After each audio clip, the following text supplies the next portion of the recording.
নমস্কার। বর্ষা শেষ হয়ে যখন শরতের হাওয়া বইতে শুরু করে তখন বাংলার ঘরে ঘরে যে মিষ্টি গন্ধটা সবথেকে বেশি করে সেটা হলো তালের গন্ধ। ছোটোবেলায় দেখতাম মা কাকিমা কত যত্ন করে তাল ছাড়িয়ে রস বের করতেন।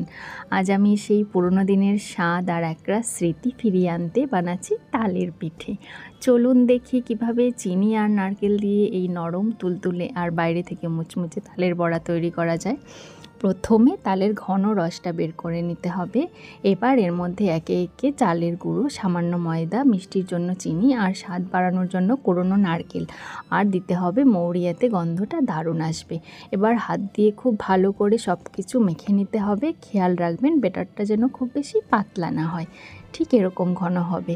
এবার কড়াইতে তেল গরম করে ছোট্ট ছোট্ট গোল করে বড়াগুলো ছেড়ে দিতে হবে। মিডিয়াম আঁচে সময় নিয়ে উল্টে পাল্টে সোনালি আর মুচমুচে হওয়া পর্যন্ত ভেজে তুলে নিতে হবে। বেশ রেডি আমাদের ভেতর থেকে নরম আর বাইরে থেকে মুচমুচে তালের পিঠে। রেসিপিটা ভালো লাগলে একটা লাইক করে চ্যানেলটা সাবস্ক্রাইব করে পাশে থাকবেন। আজকে আসি, আবারও দেখা হবে নতুন কোনো ভিডিওতে। টাটা।